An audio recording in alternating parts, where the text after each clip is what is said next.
A continuación, en Armas de Guerra. De más de 60 toneladas de peso, aún pueden ser maniobrados sobre cualquier terreno con gran rapidez y agilidad. Con armas que pueden acabar con la armada enemiga a 2 kilómetros de distancia.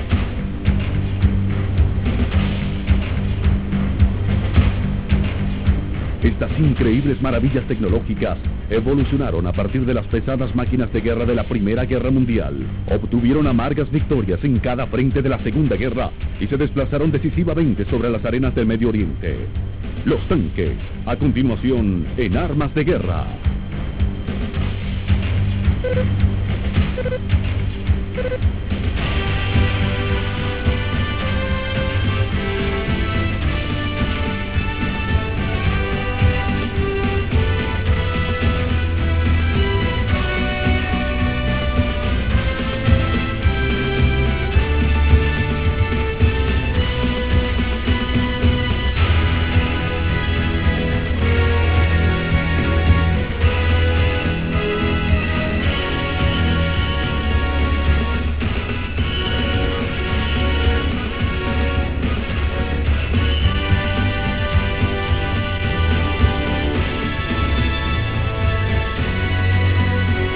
Armas de Guerra.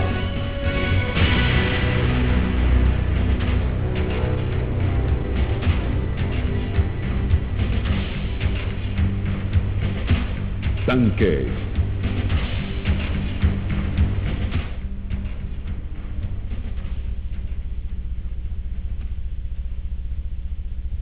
En 1482, Leonardo da Vinci escribió: estoy construyendo carruajes asegurados y cubiertos invulnerables, y cuando se desplacen entre los adversarios, hasta los mayores enemigos se retirarán. Casi 400 años después, el carruaje armado de Leonardo rugía sobre el hostil terreno del frente oriental, y su evolución conllevó a las tácticas a explotar su enorme poder de fuego. Con estrategas como Girardian, Patton y Rommel, el tanque surgió como el arma dominante de la batalla en tierra. Las armadas que marcharon en la Primera Guerra Mundial estaban más preparadas para el uso de mosquetes y en la caballería. Los patrones de la guerra han cambiado poco desde el siglo XIX. Largas filas de trincheras, intrincadas líneas defensivas de alambre de púas, masas de lodo revueltas por el fuego de la artillería y breves y a menudo futiles ataques de infantería, donde el avance se metía más seguido en yardas que en millas.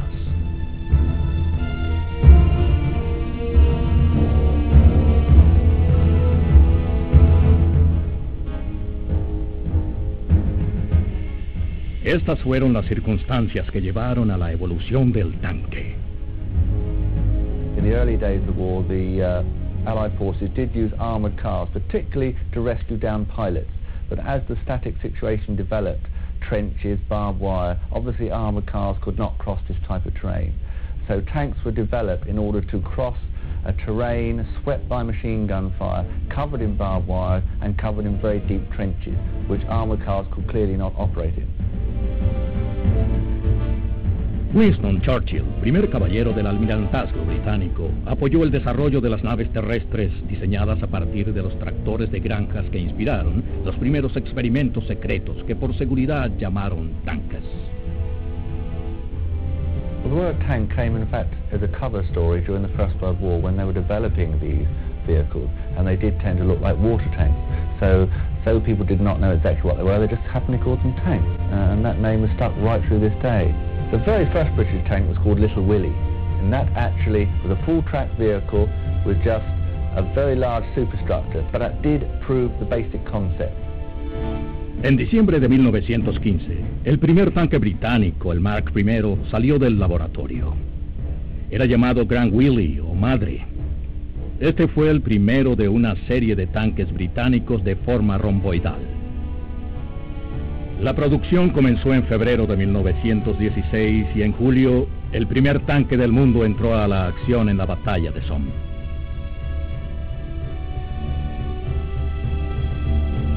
Estos primeros tanques pesaban 31 toneladas y tenían una velocidad máxima de menos de 8 kilómetros por hora. De los 8 miembros del equipo, 4 se encargaban de maniobrarlo. El alcance de los tanques era de solo 30 kilómetros. Las mejoras de la coraza y del armamento continuaron a lo largo de la guerra. El diseño más común era el Mark IV. Más de 1.200 Mark IV fueron construidos. Los tanques fueron hechos en 2 versiones, macho y hembra. El macho poseía 2 cañones de 6 libras y la hembra 4 metralletas.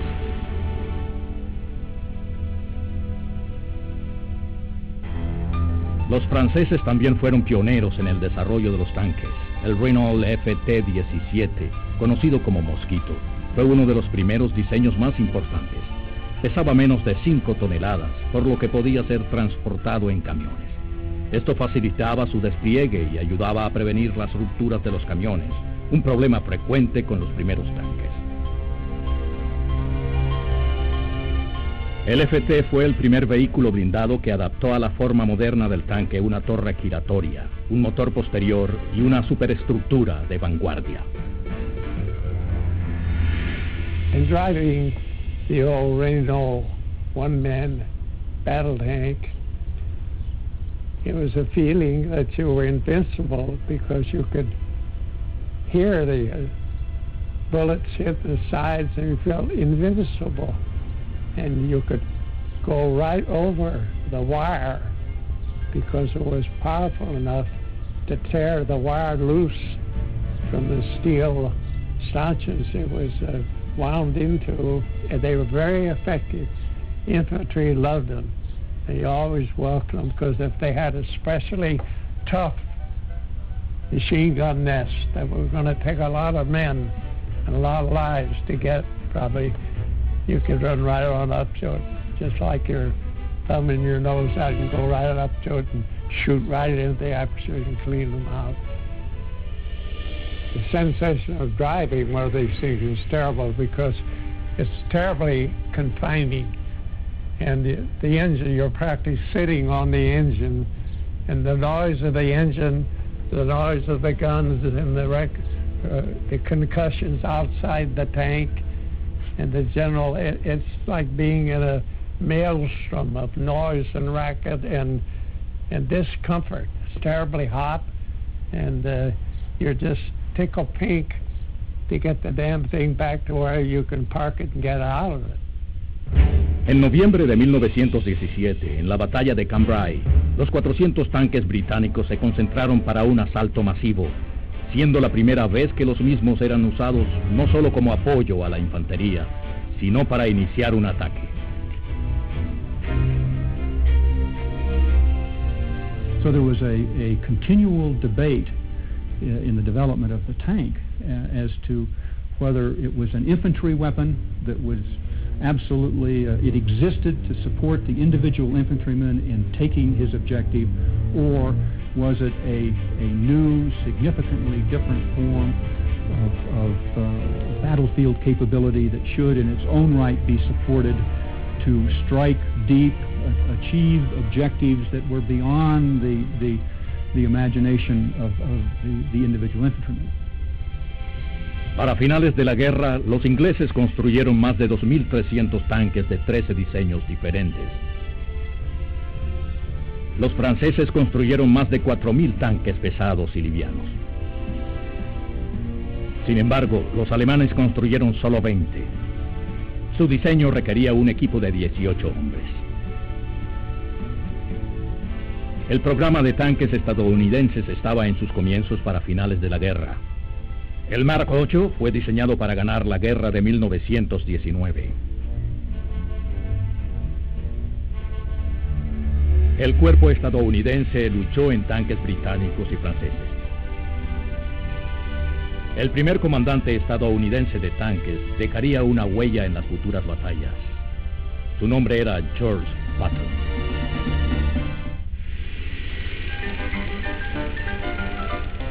Cuando finalizó la euforia que marcó el final de la guerra, igualmente disminuyó el interés en la producción de tanques.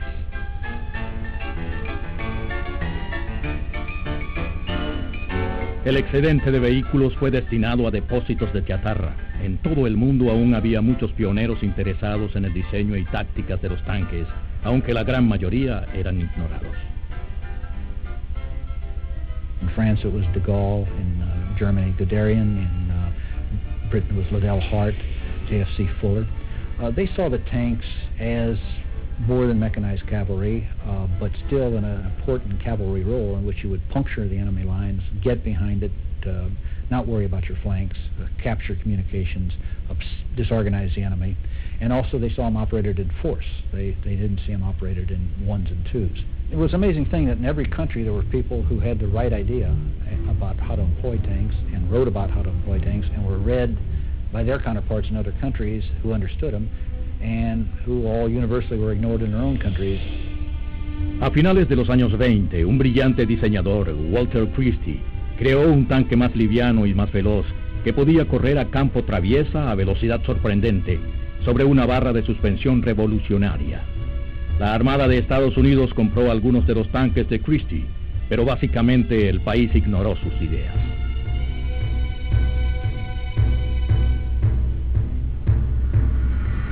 El T-3 de Christie incluía orugas removibles, lo que permitía al tanque desplazarse sobre 4 ruedas para un recorrido más rápido. Back in the days when tanks went 13 miles an hour, Christie claimed that this one could go 125, and it probably would go 125. The Army tested it out at 70 miles an hour on the wheels, and the Army got it up to about 40 miles an hour on the tracks. He sold it to the Russians. And if you take a look at this suspension system, the Christie suspension system, and you take a look at the Russian BT series, or even better still, the T-34, you'll see it's nothing more than the Christie suspension system. And the Christie suspension system stays the basic suspension system for the Soviet Army right up to the T-62 tank that they produced in the 60s. Para finales de los años 30, la Armada estadounidense tenía el 19º lugar. Carecía ampliamente de hombres y equipos. El presupuesto total para el desarrollo de los tanques era de $85,000 al año. La fuerza mecanizada incluía vehículos de pasajeros armados y líderes visionarios como George Patton y Adna Chaffee. Promovieron juegos de guerra para atraer la atención de los medios de comunicación y recaudar fondos para mejorar la fuerza. Se hizo énfasis en tanques de apoyo a la infantería ligeros y rápidos. El M2 fue conocido por su diseño de doble torre y fue llamado My West por razones obvias.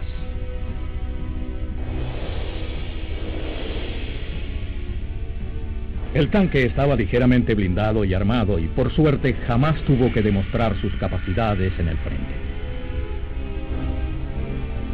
El M2 evolucionó al tanque liviano M3, rápido y confiable, y se convirtió en el primero en participar en una guerra.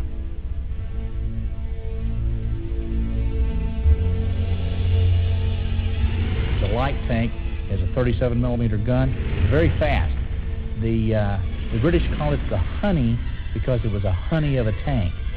They used it in North Africa to maneuver to the flanks and to the rear of the Italians and the German tanks to shoot them from the rear.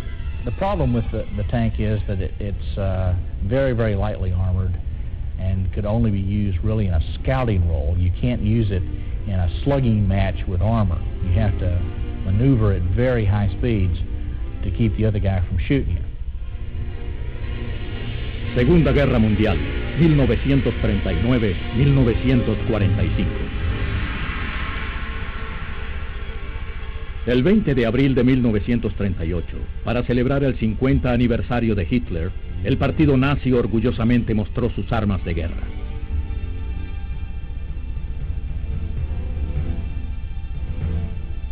El Tratado de Versalles había prohibido a Alemania la producción de tanques.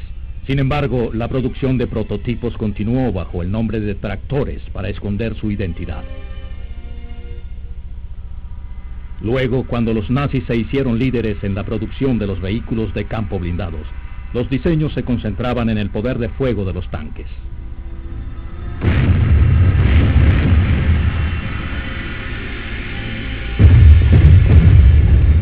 En Blitzkrieg, la guerra relámpago, altas concentraciones de tanques que avanzaban por las líneas enemigas, destruían las posiciones de suministros y artillerías y acababan con los enemigos renuentes a rendirse. Con los devastadores ataques en Polonia y Europa Oriental en 1939, los alemanes demostraron el valor de su estrategia, la misma estrategia promovida por los británicos años antes y perfeccionada por los líderes alemanes como Heinz Guderian y Erwin Rommel.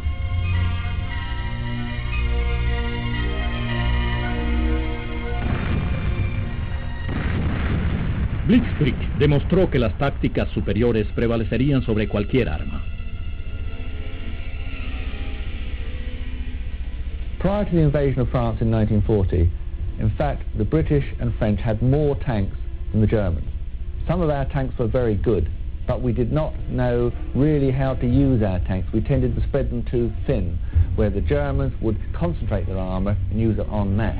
We had the tanks, we had the artillery, but we could not really use them as a combined arms team. Therefore, we lost the Battle of France. Con Blitzkrieg, los alemanes convirtieron al tanque en el arma dominante de la guerra en tierra y los hombres que guiaban los Panzer se convirtieron en los más temidos de la tierra. We always talk about equipment. It is the motivation of the man, how he's trained, how he's led. And that certainly had a major part to play of the effectiveness of the German army. They were well led, they were well motivated. Perhaps some of the Allied countries, perhaps as France, they did not have that same motivation or backup the German soldier had. Pero inevitablemente, con los triunfos llegan las tragedias, tanto para los vencedores como para los vencidos.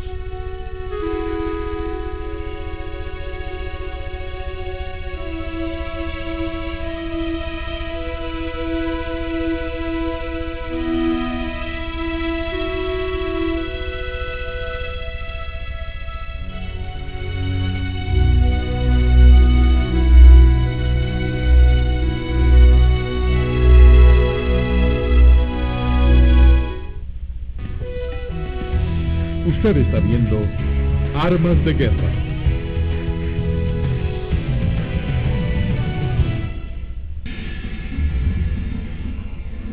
En la campaña del norte de África, Erwin Rommel y su cuerpo africano sufrieron una baja brutal durante una lucha con Montgomery y los británicos.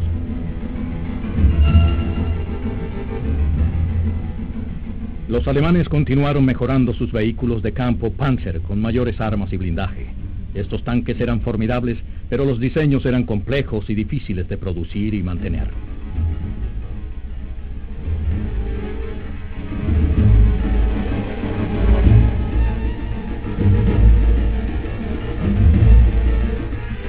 En 1942 crearon el legendario tanque Tigre de 56 toneladas. Era una máquina de asombroso poder, pero era lenta y a menudo poco confiable.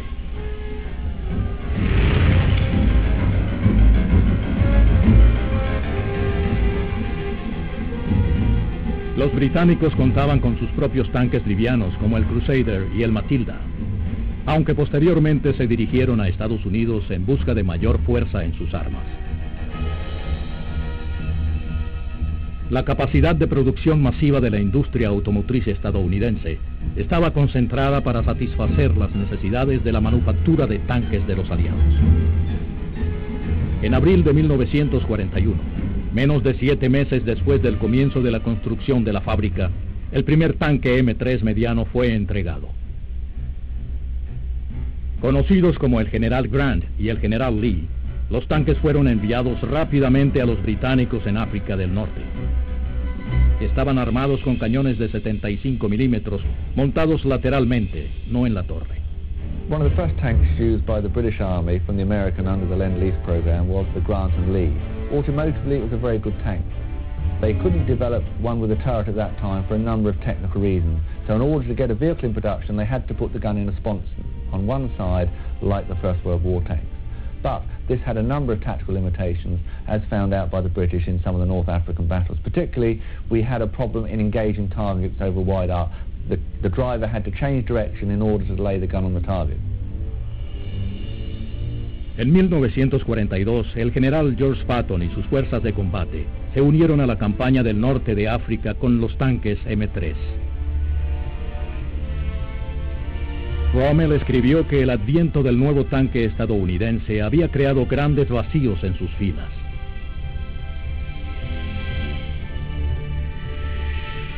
Sin embargo, el trabajo de diseño continuó para mejorar los tanques medianos.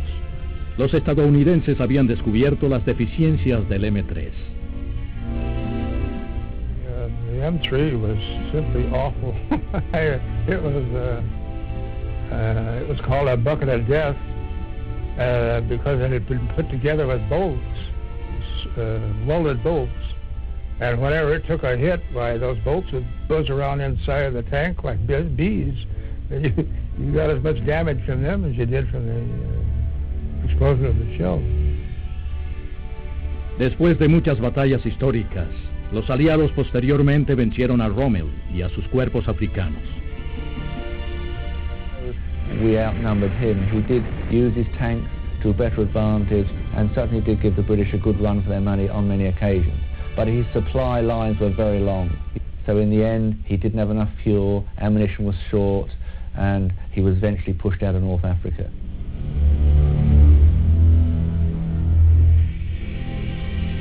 En el frente oriental, los veloces tanques soviéticos T-34 sorprendieron a los alemanes por su rapidez y maniobrabilidad. En respuesta a esto, los alemanes desarrollaron el tanque Pantera de 50 toneladas, que junto al T-34 es considerado uno de los mejores tanques de la Segunda Guerra Mundial.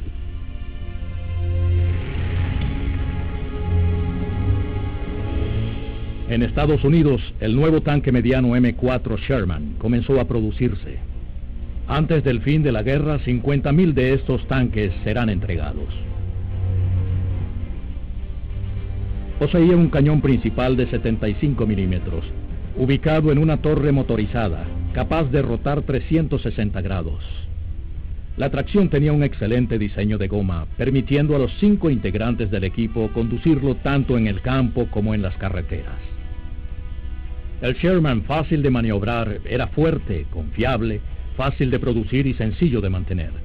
Los Sherman pelearon casi para todas las armadas aliadas en casi todos los escenarios de la guerra. El tanque Sherman es considerado uno de los más importantes vehículos blindados de la historia. After what we had gone through, it was like a blessing. I mean, we couldn't, some of us would stay in it the whole night just to get acquainted with it. It was a delight.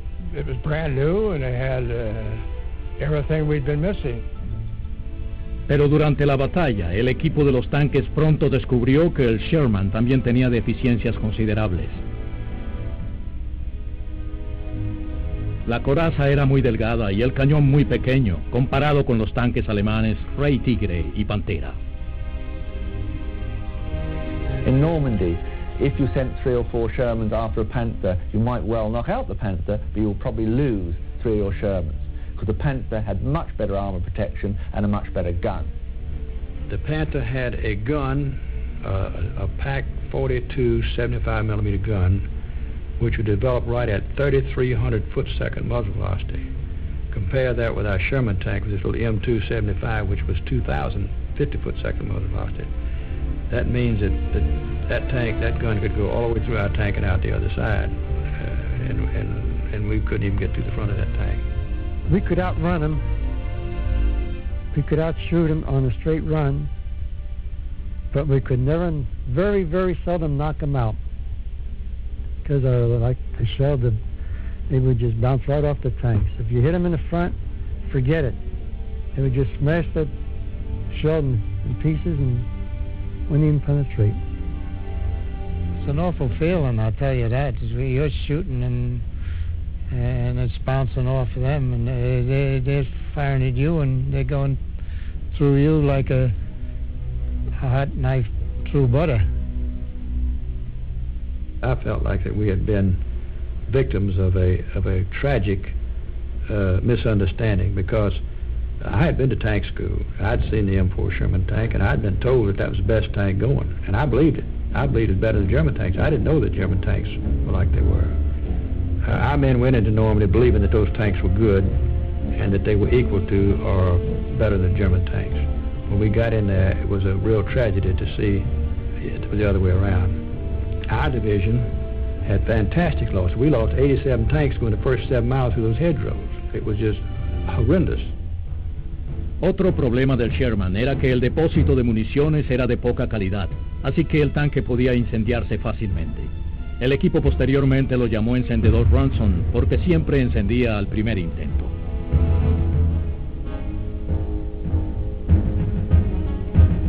Durante la campaña europea, las pérdidas en el Sherman eran tremendas. Nuevos tanques llegaron de Estados Unidos, pero nuevos hombres debían ser entrenados.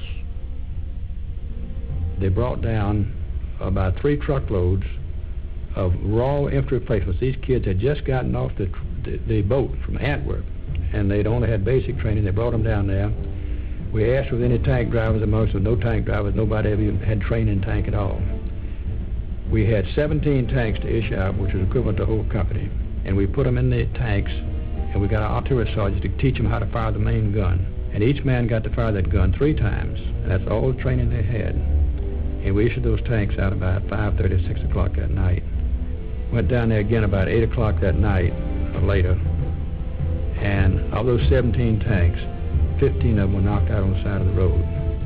I don't know whether any of those men survived or not, but I thought that was a real tragedy, that we'd had to send those young men into battle without any training at all because of the tremendous losses we'd taken prior to that. A pesar de las pérdidas, el número de Sherman prevalecía.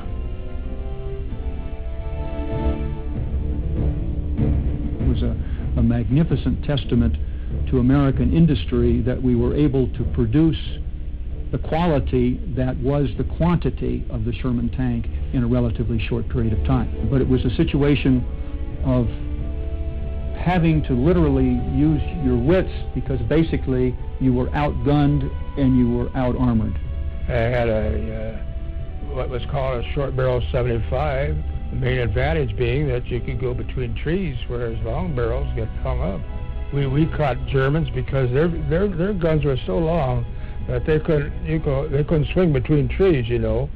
So whenever we saw that they were in between trees, then we'd go around the side and try to get them through that turret, which was very good. We liked that. Se desarrollaron modificaciones ingeniosas, un tanque lanzacohetes, un lanzallamas. Los británicos crearon una versión de barreminas. Un tanque tractor fue utilizado para abrir la espesa maleza de Normandía, tan pronto como fue creado un mejor cortagramas. It meant that instead of the Germans being able to say, well, they know that the breakthrough is going to come where we had a bulldozer. But with these hedge choppers, they were so low to the ground, the Germans couldn't tell whether the tank was equipped with a hedge chopper or not. So as a result of that, instead of being able to break through at 2 or 3 places, we were able to break through 10 or 12 places at one time. And it was extremely effective. Incluso a través de la amarga batalla de Bulk, el Sherman demostró ser confiable. Con la ayuda de la Fuerza Aérea Coordinada y de personal ingenioso, el Sherman posteriormente fue conocido como el tanque que ganó la guerra. Pero aún así sus hombres se sentían afortunados de haber sobrevivido. I feel lucky, and I prayed a lot. As a matter of fact, I carry the rosary beads that my mother gave me, and to this day they're in my jacket. I still use them. And I think that helped me get through it. I really do. I'm damn lucky that I'm here today. I only got a couple scratches. Outside of that, everything was pretty good. And a lot of my buddies never made it. Never made it back. I'm getting goose pimples. Usted está viendo Armas de Guerra. La Segunda Guerra. La doctrina de los tanques no había sido escrita. El debate sobre si los tanques debían iniciar el ataque o apoyar la infantería aún ardía, y el futuro conflicto de Corea hizo poco para resolver el problema. Guerra de Corea, 1950-1953. The terrain limited somewhat the use of the tank in Korea. The enemy tanks were limited by the fact that they were suppressed by our air power. Simply, when they appeared, they were eradicated by the superior air power. American tanks weren't able to be employed in the classic manner as they had been in the past because the Korean mountain passes and so forth dictated that they move along the roads. But they're still important and forced back into the original role that the British had employed upon them as augmenting the troops as a means of providing local firepower and local protection to the troops. Los mejores tanques Sherman, los M-26 Pershing y los M-24 Chaffee, fueron desplegados en Corea. A menudo su función se limitaba a aumentar la batería de la artillería.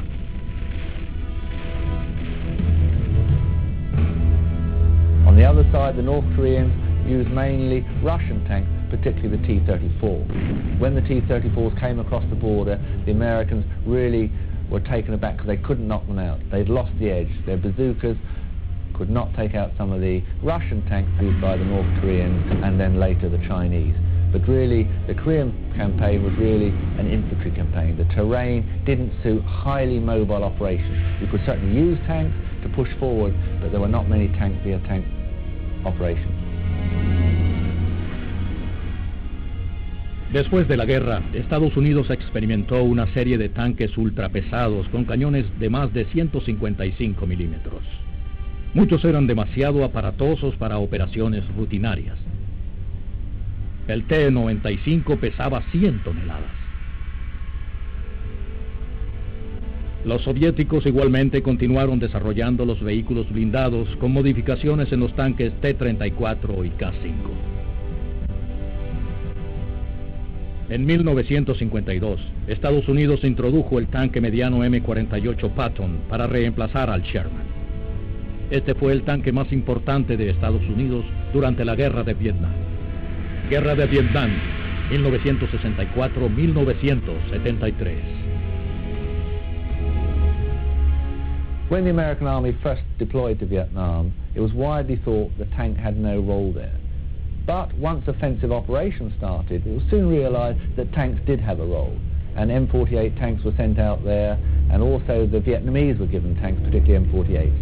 And those tanks were used in offensive operations to provide fire support and to break down the bush for the infantry to go through. First and foremost, Vietnam was truly the infantryman's war. The role of armor was one of supporting the infantryman in the accomplishment of his mission. Traditionally, the infantry had literally done the bread and butter attack while armor forces went around the flank, got into the enemy's rear, and what have you, working potentially with airborne forces.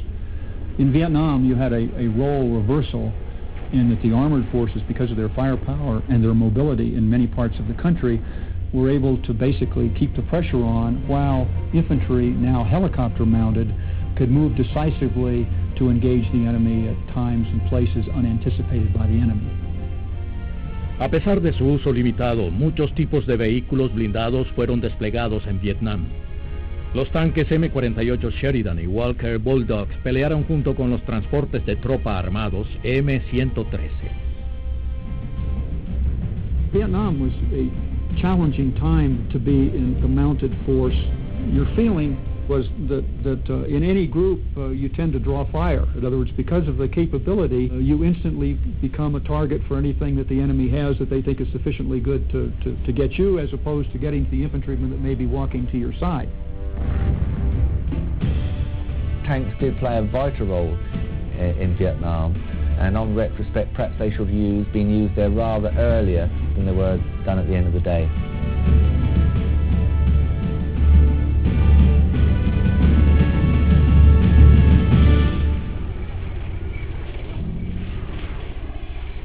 El tanque M-60 evolucionó a partir del M-48, convirtiéndose en el principal tanque de batalla estadounidense.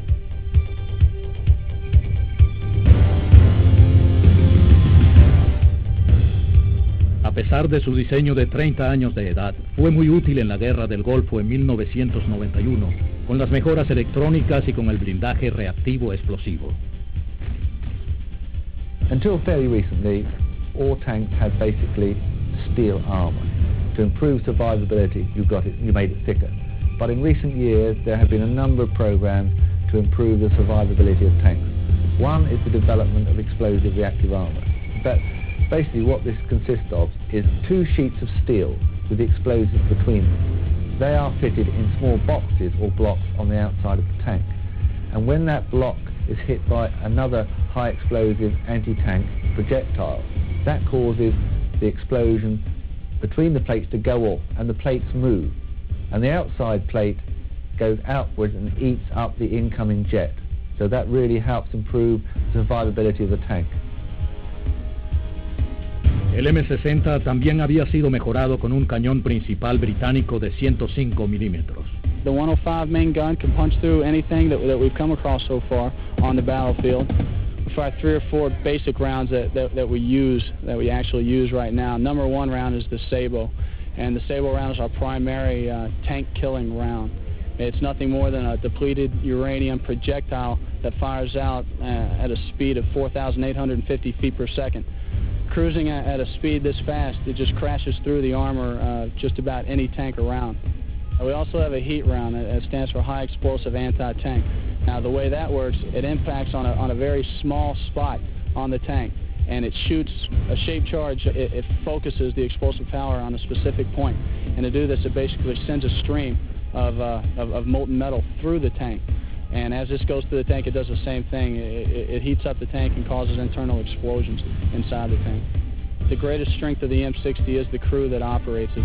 If you get a crew who's knowledgeable and knows how to run the tank, it's going to take you a long ways. And that's exactly what it did when we were deployed to Saudi Arabia and Kuwait. We had good people over there who knew how to run their tanks, and we came back without a casualty, which says a whole lot for us. Inside the turret, it's a scary place to be because you can't see what's coming at you, what's about to hit you. You may be outside for 1 second, and the minute you drop down to put a round in the breech, you may get hit. It's just something you gotta block out of your mind when you come down here. Hell, it's like anything else, every job has hazards. Ours are just a little bit more final than others. But when it's actually taking place, you have your job to do. You don't have time to think about it, because if you do, then you're not doing your job, and when you're not doing your job, you're endangering the lives of your other 3 crewmen, and we don't do that. En la tormenta del desierto, el M60 se enfrentó a adversarios mucho más modernos. El éxito puede ser atribuido al trabajo de equipo y a la camaradería de los hombres que lo operaban. Just a couple hours before we moved out, I had just a couple of minutes, and I asked my tank commander, if I could go over to our wingman's tank real quick, and he said, sure, go ahead, just, hurry up back. So it happened to be my best friend, and there has never been an emotion that I felt that has any, comparison to, saying to him, see you later. You try to downplay it, I'll see you later, like that, but, well, yeah, you don't know.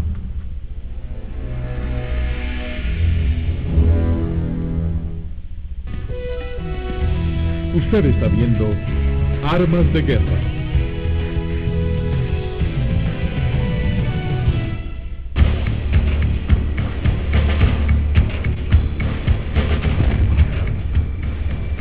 Actualmente, los principales tanques de batalla poseen un balance entre velocidad y poder. Con las victorias decisivas en el Golfo Pérsico, el estadounidense M1A1 Abrams es considerado tal vez el mejor tanque de la historia.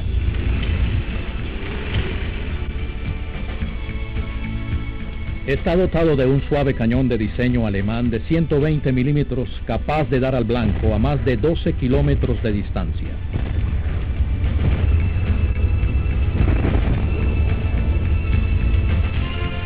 Es accionado por un motor de turbinas de 1500 caballos de fuerza, proporcionándole una excelente relación fuerza-peso.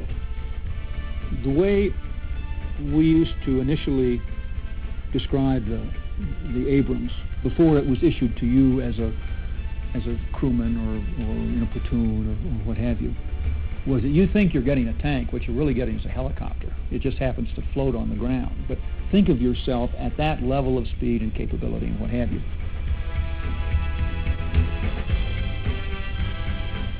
El M1 está dotado de un equipo electrónico altamente sofisticado. Posee un cañón totalmente estabilizado, un localizador láser y sistemas de visión nocturna, con solo un comandante, un disparador y un conductor. Till the time if they have a round loaded and the gunner says on the way and fires a round and it goes out there, it can be maybe 5 to 10 seconds. It's got maneuverability and speed that allows us to tactically put that 120 millimeter on the enemy where he's most susceptible to our ammunition. Our major goal in the development of the Abrams tank was the survivability of the individual crewman. As a group, we were just absolutely convinced that it was our mission, our role, our desire to ensure that when mounted soldiers in the tank portion of the mounted battlefield went to battle again, that they would never be put at the kind of disadvantage that the American armored mounted soldier had of World War II in the Sherman tank. El 60% del frente del M1 está cubierto de un blindaje Chauvin, un material ultrasecreto desarrollado por los británicos. El blindaje hace al tanque virtualmente inmune a la mayoría de las armas antitanque. Basically, the actual matrix and the makeup of Chauvin armor is highly classified, and they've never stated what it is. But Chauvin armor gives you protection against heat attack and also kinetic energy attack. Para proteger a los 4 miembros del equipo, las municiones se almacenan en compartimientos que explotan hacia el exterior si se dispara al tanque. With a compartmentalized ammunition, then if something happens to the ammunition, it goes off and it's expelled to the outside rather than to the inside. And venting that flame and heat and destruction from our own ammunition to the outside really helps us stay in the tank and then go ahead and fight the tank once we get resupplied. Tal vez la mayor ayuda a la supervivencia es el intenso programa de entrenamiento del equipo que opera los tanques.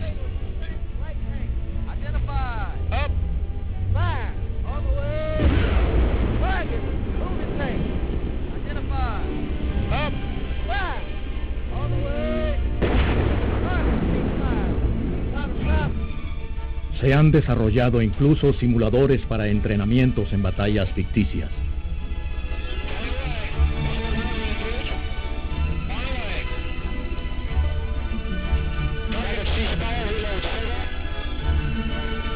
La futura generación de tanques es la del M1A2, que será equipada con sistemas electrónicos de visión más avanzados.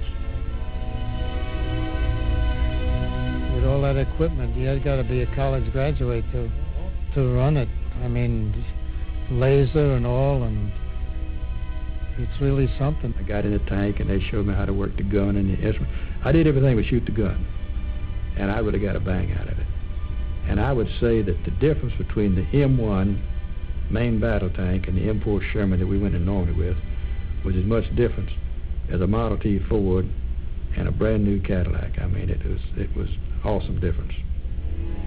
Hay muchos grandes tanques de batalla en el mundo actual. El Challenger británico posee un cañón de 120 milímetros y una armadura Chauvin. El Leopardo II alemán también posee un cañón de 120 milímetros. Y Rusia posee un T-80 con un cañón de 125 milímetros. La victoria total del Golfo se debió a una coordinación precisa entre las fuerzas aéreas y terrestres, al igual que a la dedicación del equipo que opera los tanques.